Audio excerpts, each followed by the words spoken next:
Hey, today I want to explore with you a new site in Rome, the Pope's secret escape route, the Passetto, a hidden tunnel 800 meters long in the heart of Rome today.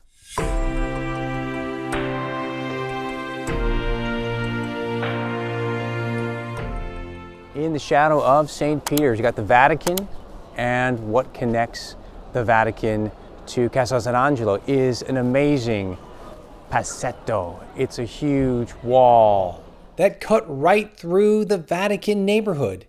It's an impressive wall that tells the story of medieval Rome and a city so often under siege. So exactly how old is the Passetto? The walls in part utilize some of the constructions from the Gothic wars of the 6th century, as well as the walls of the Borgo constructed by Leo IV in the 9th century that once extended 5 kilometers. But it's not until Nicholas III in 1277 that the Passetto had its final form. You can imagine the critical role that Passetto had in providing the Pope, besieged in the Vatican, with a secret means of escape. Maybe most famously, we can remember Alexander VI, Rodrigo Borgia, fleeing along the Passetto to take refuge from Charles VIII in 1494, and also Clement VII, Giuliano de' Medici, who took shelter in Castel Sant'Angelo during the famous sack of Rome under Charles V of Habsburg in 1527. The city indeed suffered, but the Pope remained quite safe and untouchable in Castel Sant'Angelo. Let's take a look at the impregnable fortification, the core of which is the massive mausoleum of Hadrian. Still today we can admire its 2nd century construction and the original spiral ramp in the interior, as well as the central burial chamber. But on top, for the besieged Pope, living here for months at a time, the structure was modified and amplified over time to withstand attack, but also to accommodate the Pope and his retinue for months at a time. Today we can admire the Leo X chapel of 1536 and the apartments by Paul III and more. The fortress also included an infamous prison that once housed historic personalities like Giordano Bruno, Benvenuto Cellini, and others. It's a monument that you should explore when in Rome. And it runs 800 meters, and it would be used as a literal bridge to go across from the Vatican, if in danger, to the fortification of Castel Sant'Angelo. And today, just now for the Jubileo, it's open and accessible to the public, the entire length. So let's take a great adventure and explore something fascinating, rich in history, in the heart of ancient Rome. The Pope's secret passageway, the Passetto. You have never done anything like this because it's never been open before. Now finally open to the public. What an amazing opportunity to walk in the footsteps of the popes.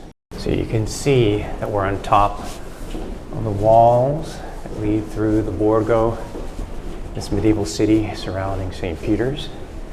And this is an historic event to walk through this passageway, so narrow, so full of history. Imagine you're the Pope. You take a walk, and it is 800 meters long, but imagine fleeing attack that puts St. Peter's at risk. The only place of safe haven is going to be in Castel Sant'Angelo.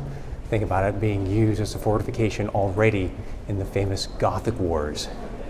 So when you have a chance to liberate Rome from the Germans, when you're the ruler of Byzantium, you're going to use Castel Sant'Angelo as an impregnable fortification, and that idea carries on to the popes, and it has the same purpose. But you've got to connect the residents in the Vatican. You do it with this elevated walkway, the Passetto.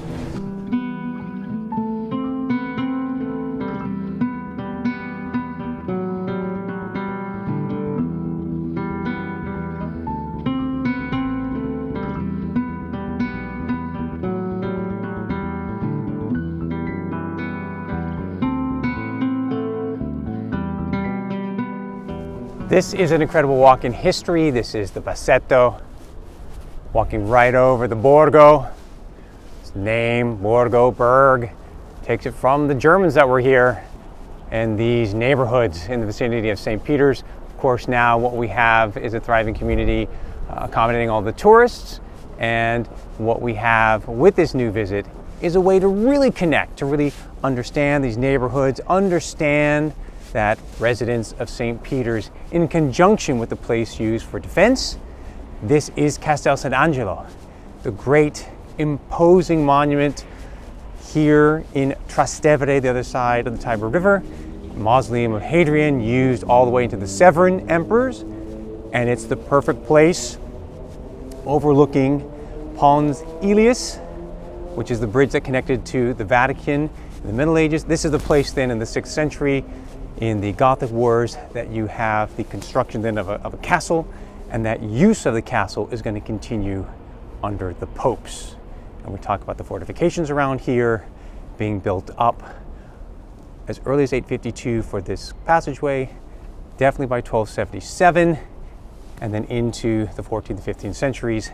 This is that corridor that the Pope could use to take refuge in Castel Sant'Angelo when attacked by the citizens of Rome or by foreign foes, like Charles VIII.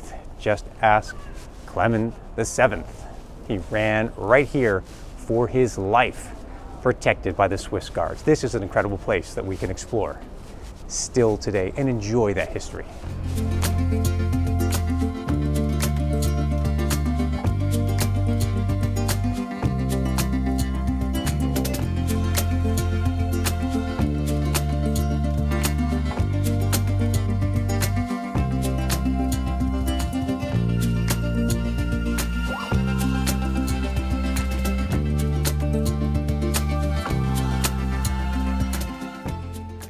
Running down the corridors, folks. Running down the corridors. We're gonna make it to, we're making it safe. We are in Castel Sant'Angelo. It's right there. Right, we've almost made it to Castel Sant'Angelo, into the ramparts. There it is. We made it safe and sound as the popes ended their journey into the safety of the castle.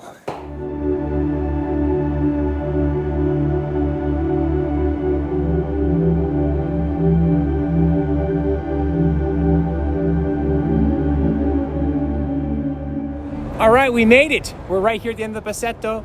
There's Castel Sant'Angelo. Where did we start? You can just make out St. Peter's, a corridor then of 800 meters. This is incredible history. This is what you want to explore. This is what you want to engage in. It's an amazing experience. I encourage you to come and explore the Passetto. Thank you for taking a walk with me right here. And don't forget, you can subscribe to Darius Digs. See you somewhere in Rome and throughout the Mediterranean.